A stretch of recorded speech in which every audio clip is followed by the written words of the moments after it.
ada di tanganmu. Kau beri rancangan yang terindah, tak hanya yang baik saja yang ku terima. Walau tubuhku dirembukan, walau jiwaku tertoyakkan, hujan takkan terhentikan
kita akan melihat beberapa pengumuman dan juga kita akan memberikan persembahan. Oke, saya undang untuk petugas persembahan bisa maju ke depan.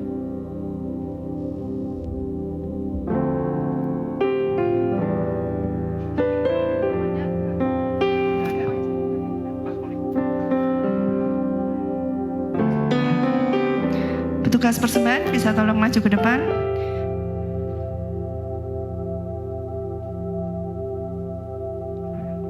Untuk aktivitas minggu ke depan, yaitu ada Kamis ada permata, Jumat ada doa, dan hari Minggu juga kebaktian youth. Ya.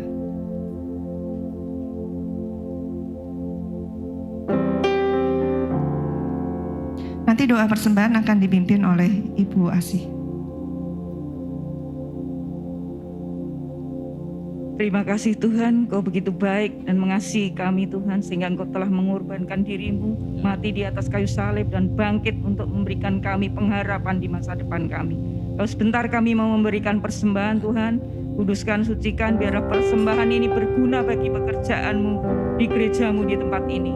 Dalam nama Tuhan Yesus kami berdoa dan mengucap syukur. Haleluya. Amin. Ya.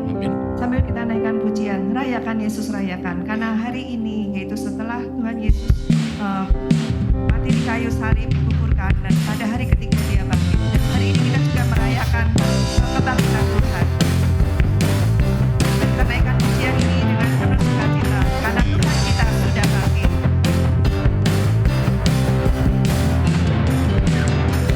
Rayakan Yesus rayakan.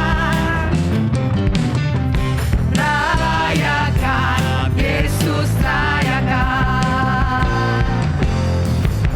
rayakan.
siapkan hati kita untuk mendengarkan firman Tuhan.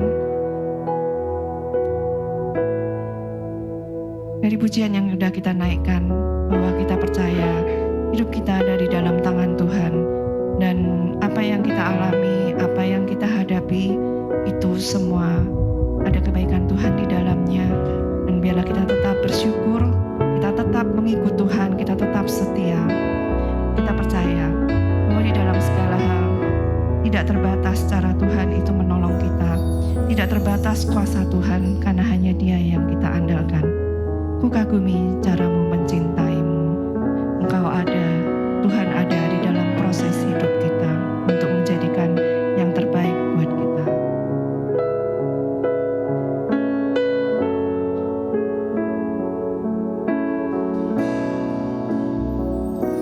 Kagumi caramu mencintaiku, kau ada di cerita proses hidupku.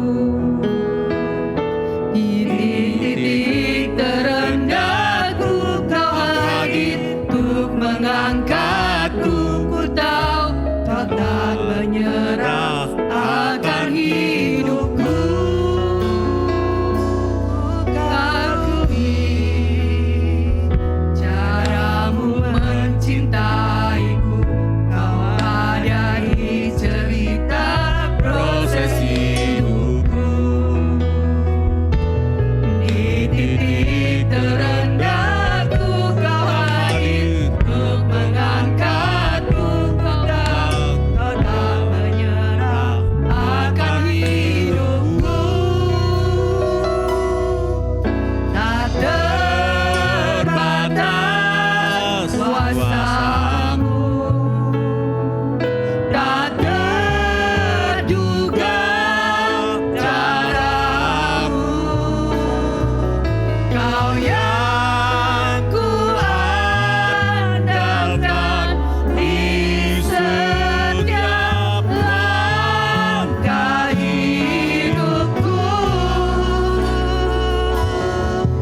Tak terbatas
kami bersyukur kepada Tuhan karena kasih-Mu yang tidak pernah berkurang, kasih-Mu yang sempurna dan tidak terbatas atas kehidupan kami. Bahkan Kau memiliki segala macam cara untuk menyatakan kasih itu dalam kehidupan kami. Itu sebabnya ajar kami sungguh-sungguh lebih memahami kasih-Mu dan menyatakannya di dalam kehidupan kami dimanapun kami berada, sehingga sungguh-sungguh kehidupan kami mencerminkan kehidupan Kristus yang ada di dalam kehidupan kami. Dan kini saatnya kami akan merenungkan sebagian firman-Mu. Mari Tuhan, Kau berbicara kepada kami. Urapi hamba-Mu pakai bibir mulutnya, supaya setiap apa yang disampaikan itu berasal daripada Tuhan. Urapi juga untuk setiap jemaat yang mendengarkan, sehingga sungguh-sungguh firman ini tidak akan berlalu dengan sia-sia, tapi boleh menjadi rema yang akan menasihati kami, menuntun kami, menegur kami, mengingatkan kami untuk tetap berjalan sesuai dengan kehendak-Mu. Di dalam nama Tuhan Yesus kami berdoa. Amin. Silakan duduk Bapak Ibu dan Saudara yang kasih dalam Tuhan. Shalom. Mari kita bersama-sama membuka Alkitab kita. Pembacaan kita pada kesempatan ini saya ambil dari Matius pasal yang ke-22, ayat yang ke-34 sampai dengan 40. Kita buka bersama-sama Matius pasal yang ke-22, ayat yang ke-34 sampai dengan ayat yang ke-40. Judul dari perikop ini adalah hukum yang terutama. Saya akan baca ayat 34, Bapak Ibu akan membaca ayat 35, dan kita membaca secara bergantian. Ayat yang ke-34. Ketika orang-orang Farisi mendengar bahwa Yesus telah membuat orang-orang Saduki itu bungkam, berkumpullah mereka.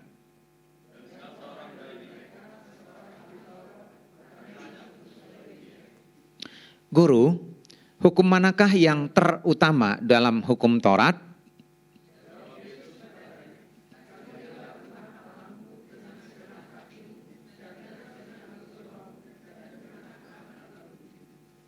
Itulah hukum yang terutama dan yang pertama. Dan hukum, 1, 2, 3.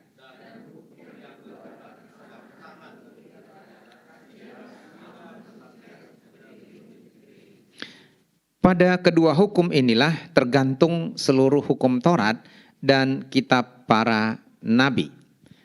Bapak Ibu dan Saudara yang kasih dalam Tuhan, kalau kita memperhatikan perikop ini, ayat 23 menceritakan bagaimana Tuhan Yesus membungkam orang-orang Saduki. Dan di dalam perikop ini ada dua kelompok orang yang disebutkan oleh firman Tuhan, yaitu orang Saduki dan orang Farisi. Memang kalau kita belajar tentang agama Yahudi, maka kita akan mengetahui paling tidak ada 4 kelompok ataupun 4 sekte, 4 golongan di dalam agama mereka.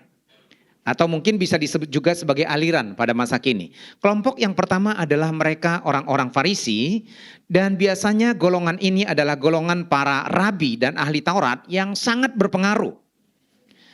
Dan orang-orang Farisi berpegang pada Taurat Musa dan adat istiadat nenek moyang mereka, dan mereka sangat menentang pendudukan Romawi yang berkuasa pada zaman itu.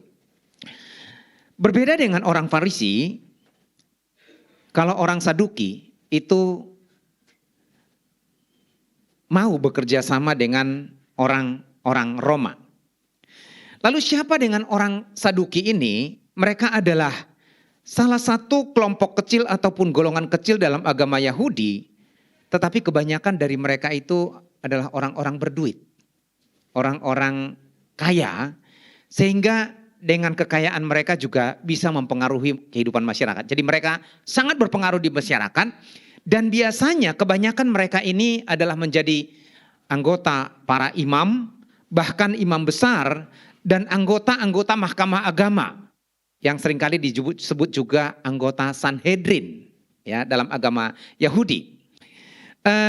Berbeda dengan Farisi, sebagaimana yang saya katakan tadi, orang Saduki itu masih oke dengan pemerintah Romawi. Nah, Jadi kalau kita memperhatikan perbedaan dari kepercayaan dan pemahaman mereka itu, yang pertama, orang Saduki itu menolak semua tradisi dan orang Farisi. Yang kedua, mereka tidak percaya terhadap takdir atau predestinasi. Yang ketiga, sekelompok penafsir berkata bahwa orang Saduki itu hanya percaya kepada kitab Musa, yaitu kitab Kejadian sampai dengan kitab Ulangan, sedangkan kitab-kitab yang lain seperti surat-surat dan juga nabi-nabi itu tidak dianggap sebagai firman Tuhan.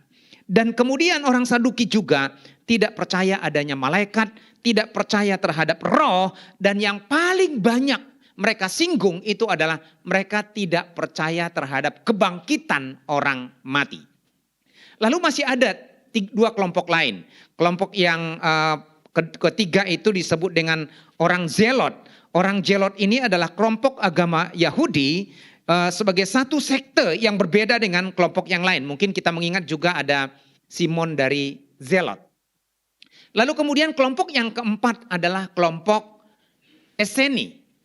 Kelompok Eseni ini punya keyakinan bahwa dunia ini sudah dikuasai oleh dosa, dunia ini sudah jahat, maka itu sebabnya kita harus menjaga kekudusan hidup kita. Lalu mereka membentuk kelompok mereka dan mereka ini tinggal di daerah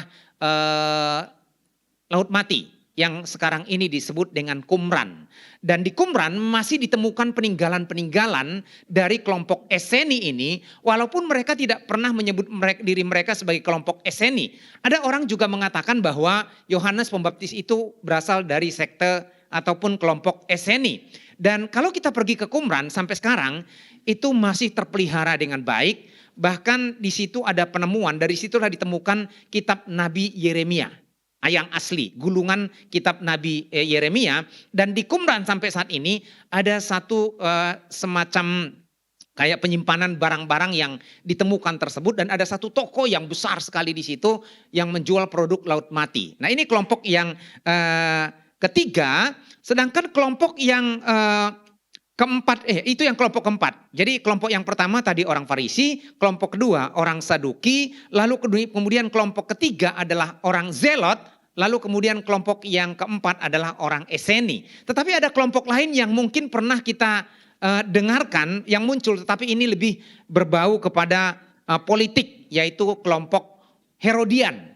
Mereka itu adalah golongan bangsa Yahudi pada zaman Yesus yang menjadi pengikut Herodes, baik dalam hal politik ataupun agama, ya, orang-orang Herodian. Nah, namun kalau kita memperhatikan dalam pembacaan kita tadi, sebelum ayat yang ke-34 ada satu perikop, yaitu ayat 23 sampai dengan ayat yang ke-33 itu dengan judul dibuat pertanyaan orang Saduki tentang kebangkitan. Jadi yang mereka permasalahkan kepada Yesus itu, mereka hendak menjebak Tuhan Yesus tentang kebangkitan orang mati, sebab mereka tidak percaya akan ada kebangkitan orang mati. Ternyata dalam ayat yang ke-34, Alkitab mengatakan ketika orang Farisi mendengar bahwa Yesus telah membuat orang-orang Saduki itu bungkam, itu Yesus mengalahkan mereka, Yesus membungkam mereka, Yesus Yesus membuat mereka tidak bisa berdaya.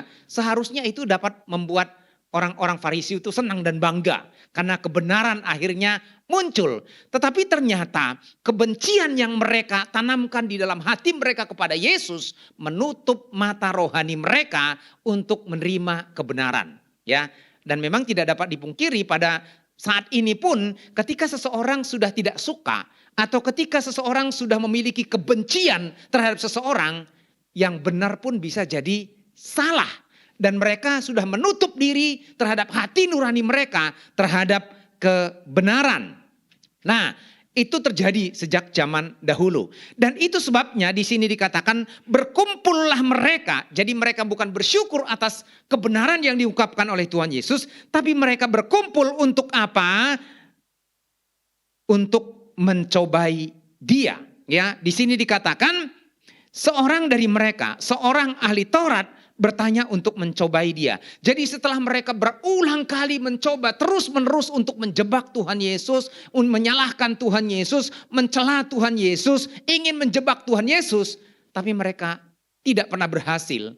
Dan kegagalan mereka tidak membuat mereka menjadi kapok, tapi mereka terus berusaha dan terus berusaha. Dan ternyata percobaan ini merupakan percobaan terakhir. Kalau kita melihat setelah itu tidak ada lagi. Percobaan terakhir bagaimana caranya untuk menjatuhkan Tuhan Yesus. Itu sebabnya di sini saya mencoba untuk menggali Bapak Ibu. Mereka adalah orang Farisi, tapi justru di sini katakan dan seorang dari mereka, seorang ahli Taurat. Saya mencoba menggali Bapak Ibu. Kenapa kok seorang dari mereka, seorang ahli Taurat, ternyata kata yang dipakai untuk ahli Taurat, itu kan biasanya kan ada disebut kalau dalam bahasa Indonesia kan ahli Taurat, ahli kitab. Sama saja, ternyata penggunaan kata ini berbeda dengan pemakaian kata-kata yang lain dalam konteks yang lain. Dalam kalimat dan konteks yang lain, kata yang digunakan di situ bukan sama dengan kata ini. Tetapi dia menggunakan kata grammateus yang artinya ahli kitab. Ya, ini coba diperhatikan dulu nanti. Kata yang dipakai pada umumnya seperti misalnya Matius 2 ayat 4, Matius 8 ayat 19, 9 ayat 3 yang digunakan itu adalah ahli kitab berasal dari kata grammateus. Tapi dalam perikop ini yang dipakai adalah kata nomikos. Nah, Bapak Ibu, saya mencoba untuk menggali. Lalu kemarin pulang dari gereja, saya membuka satu YouTube, kalau tidak salah judulnya itu ya kayak komentar-komentar terhadap peristiwa gitu. Lalu seorang YouTuber ini mengomentari ada 303 orang guru besar, para profesor dari seluruh penjuru Indonesia, mereka pergi ke Mahkamah Konstitusi untuk memberikan dukungan, dan kata yang dipakai di situ adalah amicus curiae. Amicus curiae. Dan kata amicus curiae ini dari bahasa Latin diterjemahkan dari sahabat pengadilan. Saya kira ini berasal dari kata yang sama. Saya ketika akan mempersiapkan khotbah ini, loh kok ini bisa kebetulan gitu, amicus curiae. Jadi mereka mau memberikan support kepada MK supaya mereka membuat keputusan persengketaan pemilu yang sedang mereka tangani saat itu. Jadi ada sekelompok orang guru besar sebanyak 303 orang memberikan support amicus curiae sebagai sahabat pengadilan. Nah, dalam pemakaian kata tadi itu ahli Taurat menggunakan kata amicus dalam terjemahan Alkitab bahasa Inggris, baik itu King James Version, New Revised Version dan segala macam, itu menggunakan terjemahan itu lawyer. Dalam bahasa Indonesia itu adalah ahli hukum atau pengacara. Ya, jadi mereka mempersiapkan diri benar-benar seorang ahli hukum, seorang yang ahli di bidangnya, seorang pengacara ahli Taurat hendak mencoba Tuhan Yesus. Jadi mereka sudah mempersiapkan sebaik mungkin. Nah, ketika mendengarkan ucapan ini, dalam dialog ini, mereka membuat satu pertanyaan yang sangat sulit, tetapi juga mengandung makna dilematis. Ya, kenapa sulit dan dilematis? Sulit itu karena dalam Alkitab itu ada terdapat 613 hukum atau perintah yang dipercayai oleh orang Yahudi. Kebayang, 613 perintah dalam Alkitab, dan jumlah ini didasarkan kepada huruf Ibrani yang muncul dalam Dasatitah. Jadi 613 itu berasal dari huruf Ibrani yang terdapat dalam Dasatitah, 10 hukum Taurat. Dan kemudian itu dibagi lagi menjadi 2 bagian. Yang pertama adalah perintah positif sebanyak 248 perintah positif. Lalu kemudian ada banyak penafsir mengatakan, saya tidak menemukan secara jelas dan pasti. Lalu kemudian ada 365 perintah negatif. 365 itu menggambarkan apa? Dari mana itu Bapak Ibu? Hari. Jadi ada 365, jadi semua dalam Alkitab itu tertata sedemikian rapi. Ada 248 perintah, lalu kemudian ada 365 perintah untuk dihindari. Sehingga itu menggambarkan betapa rumitnya dan sulitnya perintah itu. Kebayang Bapak Ibu, 613 dibagi 2, yaitu 248. Ada yang menggambarkan, saya belum menyelidiki secara tuntas, 248 itu menunjukkan jumlah anggota organ tubuh manusia. Lalu 365 yaitu 365 hari dalam setahun. Nah, itu sulit Bapak Ibu. Lalu yang mana dari 365 ini? Dilematis, kenapa? Karena biasanya orang Yahudi sering memperdebatkan. Yang mana sih sebenarnya yang paling besar perintah itu? Mana sih urutan teratas? Mana urutan terendah? Dan apapun yang akan dikatakan oleh Tuhan Yesus, pasti ada dari kelompok mereka akan mencoba untuk menyalahkan Tuhan Yesus. Dan memang orang-orang Yahudi sangat suka membeda-bedakan hukum. Mereka menganggap bahwa hukum yang besar, hukum yang berat itu harus lebih baik dilakukan. Tapi hukum yang biasa, yang sederhana, yang kecil boleh diabaikan. Tetapi kalau kita membandingkan dengan Alkitab Perjanjian Baru, dalam Yakobus pasal 2 ayat 10, firman Tuhan berkata, barang siapa menuruti hukum Allah itu, tetapi mengabaikan satu bagian daripadanya, ia bersalah terhadap seluruhnya. Sebab ia yang mengatakan jangan berzina, ia mengatakan juga jangan membunuh. Jadi jika kamu tidak berzina tetapi membunuh, maka kamu sudah melanggar hukum juga. Ayat ini tidak berarti bahwa semua dosa sama berat, tetapi tidak ada urutannya. Lalu kemudian dalam Matius pasal 5 ayat 19 juga firman Tuhan berkata, karena itu siapa yang meniadakan salah satu perintah hukum Taurat, sekalipun yang paling kecil, dan mengajarkannya, dengan demikian kepada orang lain, ia akan menduduki tempat yang paling rendah di dalam kerajaan surga. Tetapi siapa yang melakukan dan mengajarkan segala perintah-perintah hukum Taurat, ia akan menduduki tempat yang tertinggi di dalam kerajaan surga. Jadi ketika nanti Tuhan Yesus mengatakan ini yang paling utama, ini yang urutan teratas, mereka akan menyalahkan Tuhan Yesus. Tetapi seperti biasanya Yesus selalu memiliki jawaban yang tidak terduga. Dia tidak mau terjebak dengan jebakan-jebakan maut mereka. Dia tidak mengikuti keinginan licik mereka, permainan mereka. Justru kalau kita memperhatikan di sini, ketika ahli Taurat menanyakan perintah mana yang terbesar, Yesus justru tidak menjawab mana yang terbesar dan mana yang terkecil. Tetapi apa yang dikatakan? Jawab Yesus kepadanya, kasihilah Tuhan Allahmu dengan segenap hatimu, dan dengan segenap jiwamu, dan dengan segenap akal budimu. Itulah hukum yang terutama dan yang pertama.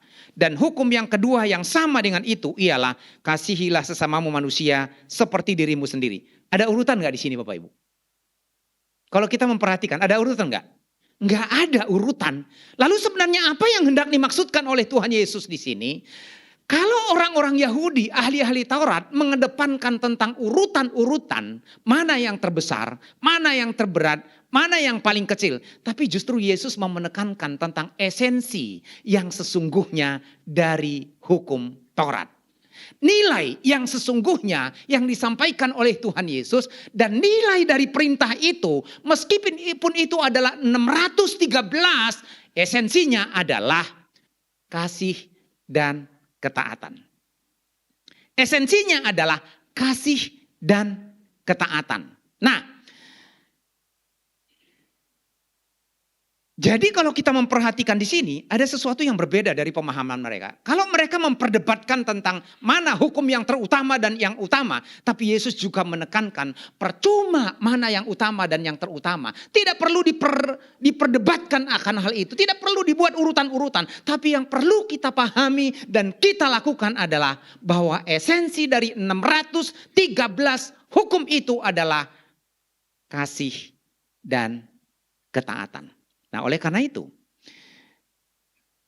berbicara tentang unlimited love, maka itu tidak bisa dipisahkan dari esensi dari perintah itu sendiri, kasih dan ketaatan. Maka dari perikop ini saya mengajak kita secara cepat, karena waktunya berjalan terus, secara cepat 4 poin. Ya, yang pertama, di sini yang pertama yang perlu kita renungkan adalah mengasihi ternyata bukan pasif tetapi bersifat aktif.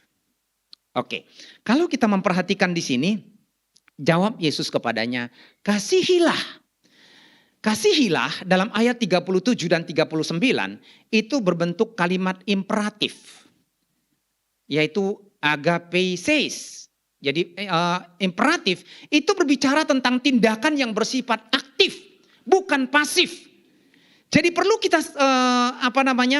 kita garis bawahi di sini bahwa kasih itu bukan hanya bersifat perasaan yang kita pahami, yang kita rasakan, yang kita bisa menggetarkan hati kita.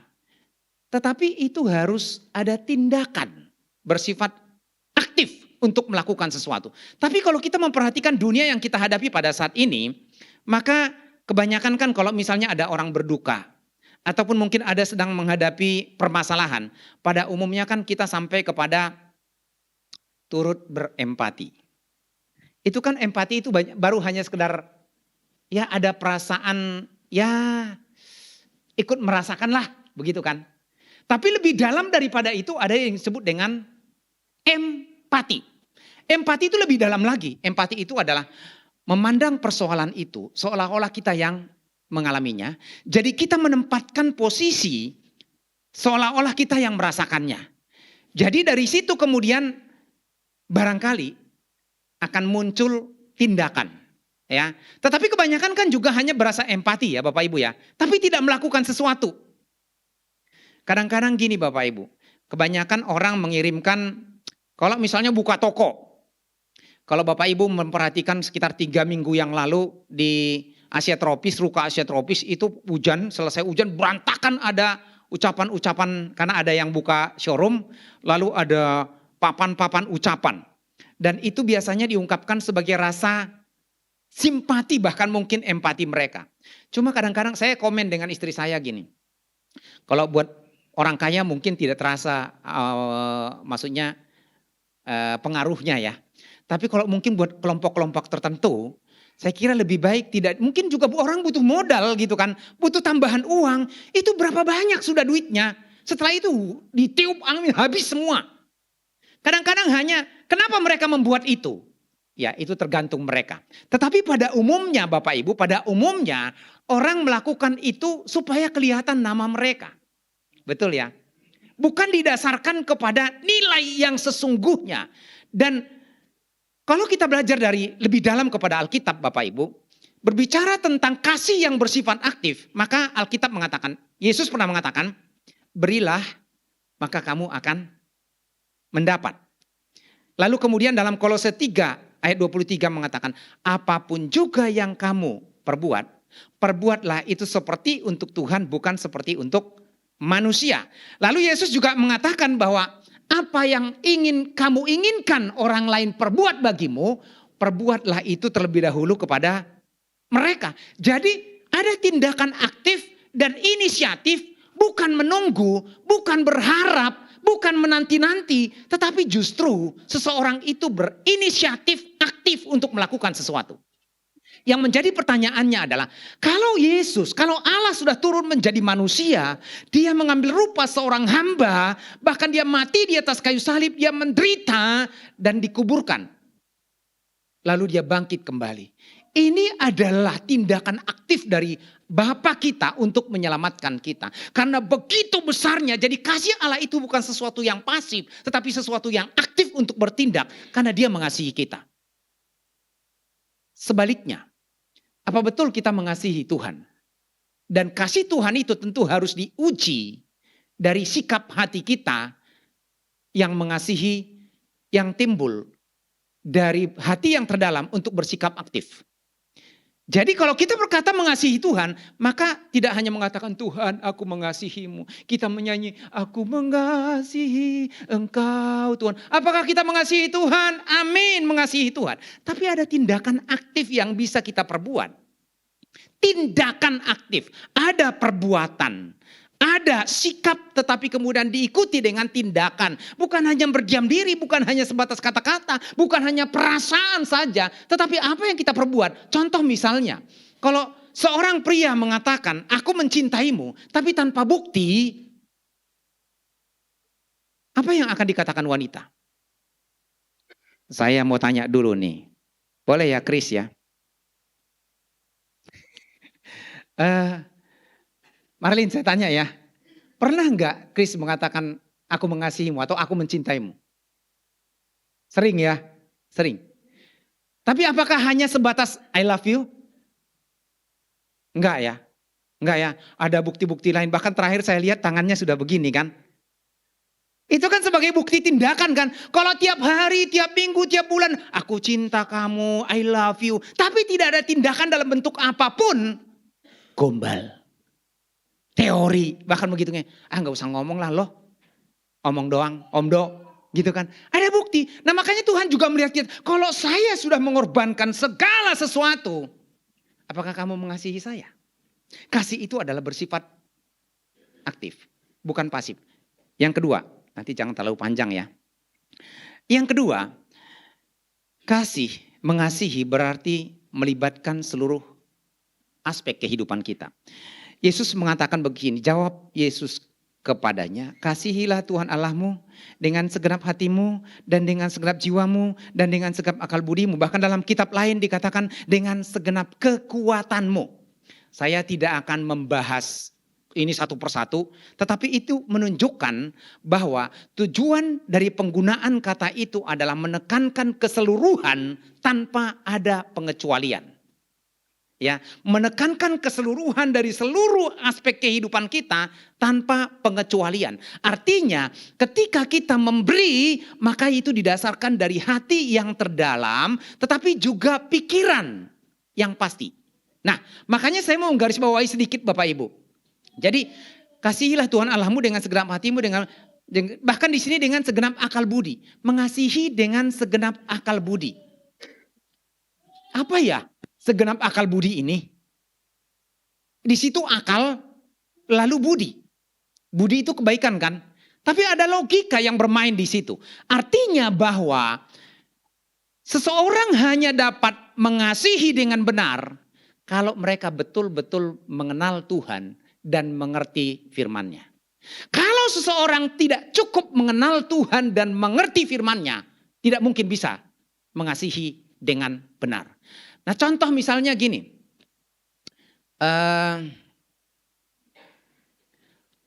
Orang seringkali memperdebatkan sekarang ini tentang perpuluhan. Betul ya? Orang memperdebatkan tentang perpuluhan. Ngapain ngasih perpuluhan dan lain sebagainya. Wah itu nanti buat pendeta ini dan segala macam gitu.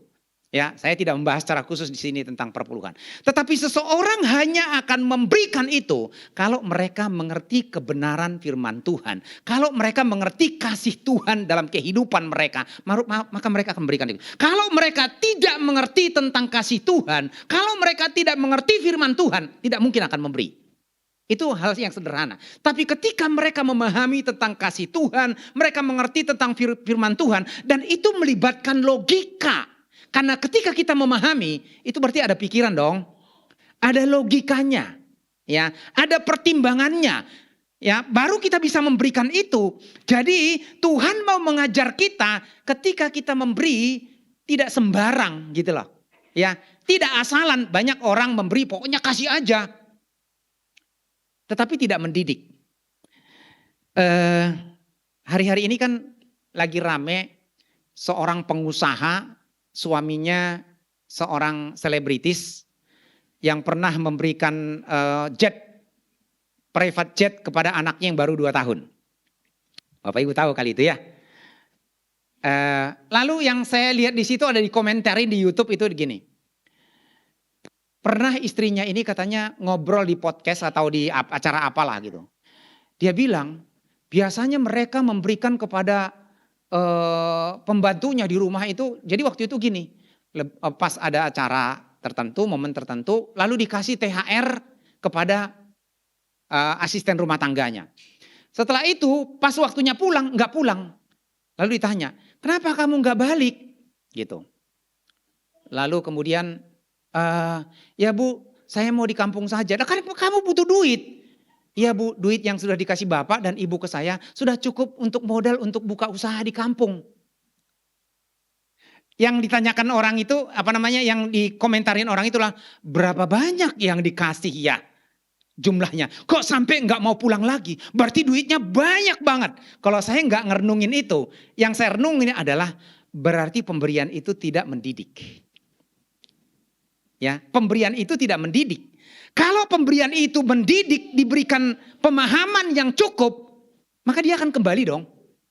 Nah, sama halnya kadang-kadang memang kita terhadap anak-anak kita, ketika kita melakukan sesuatu atau memberi sesuatu tidak bersifat mendidik, maka itu akan menghancurkan kehidupan anak itu juga. Ya. Nah, makanya di sini ketika kita memberi ataupun mungkin mengasihi, maka kasih itu bukan buta. Cinta itu bukan buta, tetapi harus melibatkan setiap aspek dalam kehidupan kita. Ya. Karena kalau orang berbicara ini kita lihat dari sisi lain. Cinta itu buta, maka sampai katanya mereka jadi bucin, budak cinta. Mau apapun itu, ada kan seperti itu ya, nggak pakai logika.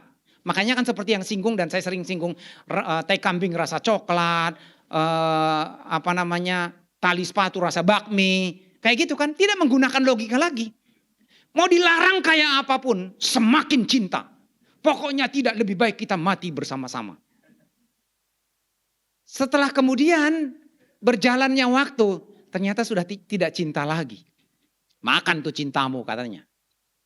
Ya, jadi memang melibatkan seluruh. Jadi ketika kita melayani, ketika kita berbuat sesuatu, ketika kita mengasihi, harus melibatkan seluruh aspek kehidupan kita. Baik itu hati kita, pikiran kita, perasaan kita. Supaya yang kita lakukan itu adalah yang terbaik. Yang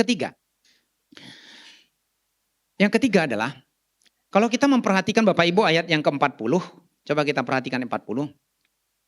Pada kedua hukum inilah tergantung seluruh hukum Taurat dan kitab para nabi. Nah, saya menggarisbawahi Bapak Ibu, di sini kan Tuhan Yesus mengucapkan dua hukum. Hukum yang pertama adalah kasih kepada Tuhan. Hukum yang kedua adalah kasih kepada sesama manusia. Dan ini orang Yahudi sudah berkali-kali mengucapkan itu. Bahkan pengakuan iman pertama yang diucapkan oleh anak Yahudi dan doanya adalah ini, Ulangan pasal 6. Kasihilah Tuhan Allah itu esa, kasihilah Tuhan Allahmu dengan esa. Itu sudah berulang kali, bahkan mengasihi sama manusia. Tetapi justru Bapak Ibu, yang mau kita perhatikan, saya menarik perhatian saya ketika saya membaca ini kembali, ada yang menarik perhatian saya. Bapak Ibu, mungkin Bapak Ibu bingung kali, sama aja kan ayat ini udah berkali-kali kita baca. Di situ ada kata tergantung. Nah, coba lihat ayat 40 Bapak Ibu. Tergantung. Pada kedua hukum inilah tergantung seluruh hukum Taurat. Kedua hukum itu tadi kasih kan ya? Betul ya? Kasih. Jadi pada kedua kasih inilah tergantung seluruh hukum Taurat. Kalau boleh saya gunakan istilah yang sederhana adalah nafas dari seluruh perintah, nafas dari seluruh hukum, nafas dari seluruh keinginan Tuhan, itu adalah dua kasih ini, dua perintah ini. Nah, coba kita lihat Bapak Ibu. Biasanya kalau orang Kristen berbuat sesuatu, atau secara umum berbuat sesuatu, paling tidak ada beberapa yang menyebabkan mereka, dasar dari pemberian mereka, motivasi pemberian mereka. Ada yang mau taat kepada Tuhan, hendak memberi supaya menghindari hukuman. Betul ya? Supaya menghindari hukuman. Jangan sampai mereka kena hukum kepada Tuhan karena mereka tidak mau melakukannya. Yang kedua, supaya diberkati. Ini kayaknya benar ya? Betul ya, bukan kayaknya ya. Kebanyakan orang memberi atau taat kepada Tuhan supaya diberkati. Amin. Bapak Ibu renungkan. Saya mau melayani, saya mau memberikan persembahan, saya mau beribadah. Supaya diberkati. Salah gak Bapak Ibu? Satu sisi tidak salah. Tapi sisi yang lain salah. Kenapa? Karena dasarnya, motivasinya di mana dan apa dasarnya. Yang ketiga, saya mau memberi sesuatu, saya mau taat, saya mau lakukan itu supaya saya dapat imbalan. Iya, nggak salah. Supaya dapat imbalan. Tetapi Bapak Ibu, Yesus mau mengajar kita, apapun yang kita lakukan tanpa didasarkan kepada kasih dan ketaatan, maka kita itu hanya seperti membuat konten. Ajang untuk pamer. Dan tidak bedanya dengan kemunafikan. Ya, tanpa didasarkan atas kasih dan ketaatan, esensi dari perintah ini tadi, maka itu hanya seperti konten, itu hanya ajang pamer, dan itu juga hanya menunjukkan kemunafikan kita. Secara tidak langsung Bapak Ibu, 2 hari yang lalu kayaknya, saya kebuka reel itu loh. Ya, ada lucu-lucu di situ kadang-kadang. Nah, lalu ada 2 orang datang mengetok pintu satu rumah, pria dan wanita. Mereka membawa karung beras. Membawa karung beras, ketok, tok, tok, tok. Oh ya, selamat pagi Pak. Oh selamat pagi. Oh ya, Pak begini Pak, kami datang mau peduli kasih. Kami membawa ini beras. Oh ya terima kasih. Oh senang banget. Setelah itu kemudian apa yang dilakukan? Lalu diambil gelas, lalu dicedok 1 gelas, terus kemudian dikasih cuma segelas doang. Mereka terima kasih, bye-bye. Untuk apa? Konten. Nanti untuk apa? Supaya banyak orang yang nonton. Betul kan? Itu motivasinya kan? Ya. Tapi banyak juga yang kita hadapi, realita yang kita hadapi sekarang ini. Orang melayani, orang dalam tanda petik mengasihi, orang memberi itu hanya sebagai konten dan pamer diri dan flexing. Akhirnya kita hidup dalam kemunafikan. Tapi sesungguhnya Yesus mengatakan apapun yang kita lakukan, kita taat kepada perintah Tuhan. Maka harus didasarkan kepada kasih. Terwujudnya ketaatan ditentukan oleh motivasi di baliknya. Jika ketaatan itu tidak dilandaskan kepada kasih, hal itu tidak pantas disebut sebagai ketaatan. Tanpa kasih, ketaatan hanya akan menjadi ajang pamer terhadap orang lain. Yang mungkin itu saja, itu juga akan identik dengan kemunafikan. Jadi apapun yang kita lakukan dalam hidup kita, mari kita melayani, kita memberi, kita memberikan persembahan. Tapi itu didasarkan kepada kasih kita kepada Tuhan dan sesama. Karena semuanya itu tergantung kepada kasih. Yang keempat dan yang terakhir. Kasih yang unlimited itu adalah kasih yang harus dipraktekkan bersifat vertikal dan horizontal. Nah kita lihat kembali apa yang dikatakan oleh Tuhan Yesus. Kasihilah Tuhan Allahmu dengan segenap hatimu, segenap jiwamu dan dengan segenap kekuatanmu. Itu adalah hukum yang pertama dan yang terutama. Hukum yang kedua yang sama dengan itu. Kasihilah sesamamu manusia seperti dirimu sendiri. Nah kita perlu memikirkan satu pertanyaan penting. Satu pertanyaan penting. Bagaimana kita dapat mengasihi Tuhan dan orang lain secara benar? Bagaimana kita dapat mengasihi Tuhan dan orang lain secara benar? Tadi saya menyinggung di depan adalah dengan kita belajar dan memahami kebenaran firman Tuhan. Saya mengambil satu kalimat yang lain. Kita hanya dapat mengasihi secara benar kalau kita sudah memahami dan mengalami kasih Tuhan. Kalau kita tidak pernah memahami dan mengalami kasih Tuhan yang secara sungguh, maka kita tidak akan pernah mungkin bisa mengasihi dan melayani secara sungguh. Nah, contoh. Pada waktu bangsa Israel keluar dari perbudakan di Mesir, semua itu karena Tuhan peduli kepada orang Israel. Tuhan mengasihi mereka. Bahkan ketika mereka sudah berada dalam perjalanan, Tuhan menuntun mereka lewat tiang api dan tiang awan. Tiap pagi mereka mendapatkan mana dari surga, roti dari surga. Tiap sore mereka mendapatkan burung puyuh. Dan Tuhan menunjukkan mujizatnya setiap hari. Setelah itu kemudian baru Tuhan memberikan perintahnya. Betul ya? Atau perintah dulu? Enggak. Tuhan kemudian memberikan dasa titah. Ya, dasa titah. Jadi Tuhan menunjukkan kasih-Nya terlebih dahulu supaya mereka memahami, mengalami kasih Tuhan dalam kehidupan mereka. Ketika mereka sudah memahami dan mengalami kasih Tuhan, maka mereka tidak lagi dalam kondisi terpaksa untuk taat kepada perintah Tuhan. Karena respon mereka kepada Tuhan itu diwujudkan dalam ketaatan mereka kepada Tuhan. Mereka melakukan firman Tuhan sebagai ungkapan rasa syukur mereka kepada Tuhan. Dan rasa syukur kepada Tuhan itu ditunjukkan kepada manusia. Ditunjukkan kepada manusia. Jadi orang tidak akan pernah mungkin bisa mengasihi sesama dengan benar kalau tidak memahami dan mengalami kasih Tuhan dalam kehidupan mereka. Tetapi ketika mereka memahami dan mengalami kasih Tuhan, maka mereka bisa mempraktekkan itu dalam realita kehidupan sehari-hari. Nah, saya kaitkan dengan kasih itu sebagai dasar dari semua perintah, tergantung kepada kasih. Kalau kita memperhatikan Bapak Ibu, dari kasih itu muncullah dasa titah. Tahu ya dasa titah Bapak Ibu? Dasa titah itu seringkali juga disebut dengan 10 perintah Tuhan. Nomor 1 sampai 4 adalah kasih kepada Tuhan.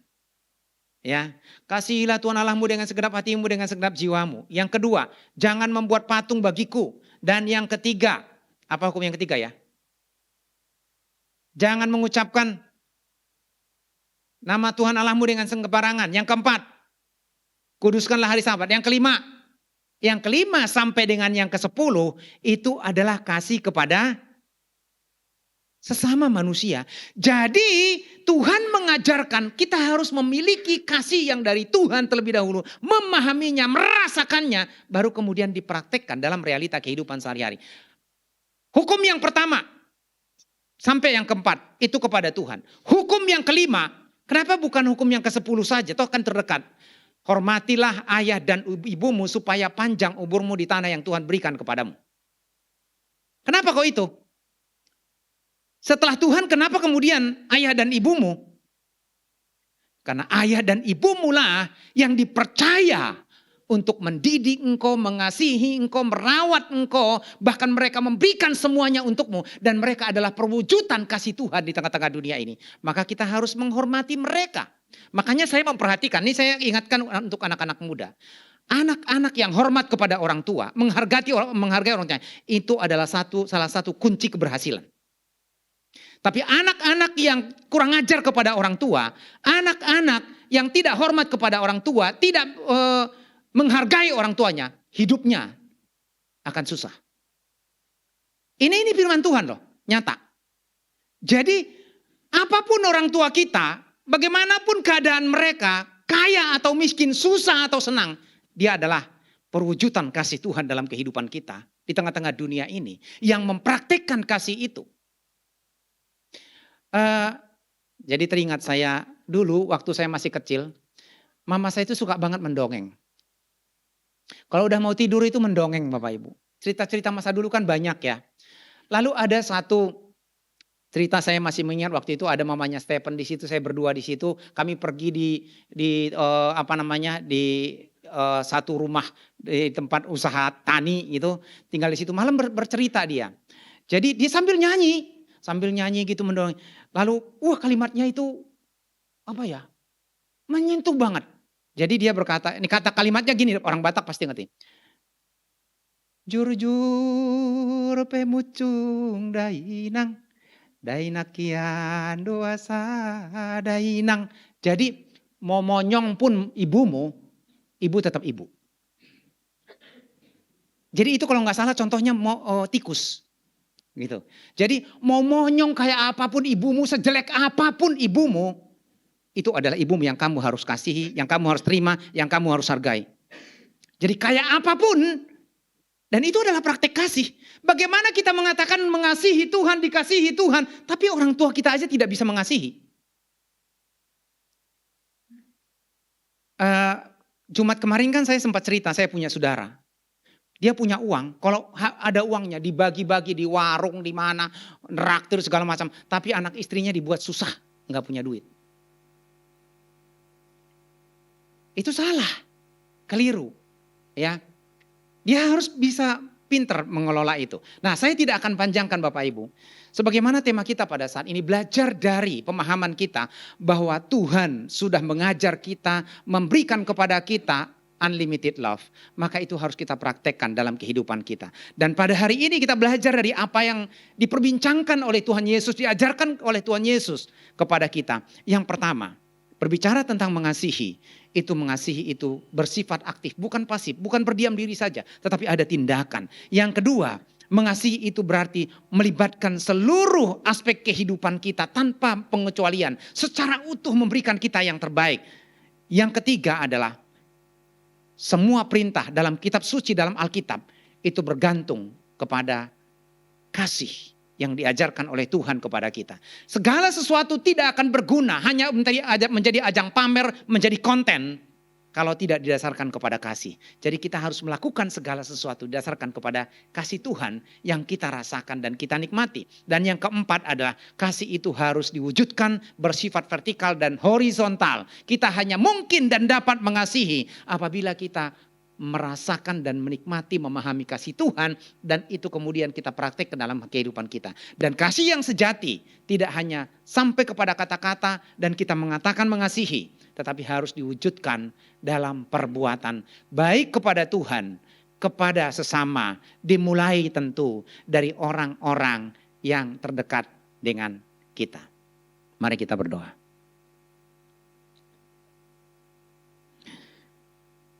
Tuhan, kami bersyukur kembali kepadamu. Pada hari ini kami memperingati kebangkitan-Mu dari kematian. Kau turun ke dunia, lahir sebagai manusia sejati, rela menderita, mengambil rupa menjadi seorang hamba. Tapi Engkau kemudian dihina, disiksa, dicaci maki. Kau mati di atas kayu salib dan dikuburkan kembali. Tetapi karena Engkau Tuhan, Engkau Maha Kuasa, Engkau bangkit kembali, dan hari ini kami peringati, mengingatkan kami bahwa sebab Engkau hidup ada hari esok, sebab Engkau hidup ada pengharapan bagi kami. Dan Kau telah mewujudkan kasih yang tidak ada batasnya. Kasih yang sempurna Engkau ajarkan kepada kami. Kami bersyukur Tuhan, Kau mengajar kami supaya kami mengasihi. Bukan hanya sekedar kata-kata dan perasaan. Tetapi kasih itu kami lakukan secara aktif. Bukan pada saat tertentu saja. Tetapi dimanapun, dalam kondisi apapun. Dan itu kami lakukan karena kami mengalami Engkau, merasakan kasih-Mu dalam kehidupan kami. Dan kami akan mendasarkan segala sesuatu dalam hidup kami oleh karena kami hidup dan memahami kasih itu. Mungkin selama ini kami hanya berkata kami mengasihi Tuhan, tetapi itu hanya sekedar kata-kata. Bahkan kami tidak praktekkan dalam hidup kami. Ampuni kami Tuhan. Dan kami akan terus belajar memahami, menyadari, merasakan dan mempraktekkan kasih itu dalam kehidupan kami. Terima kasih Tuhan. Dalam nama Tuhan Yesus kami berdoa. Amin. Waktu selanjutnya saya kembali.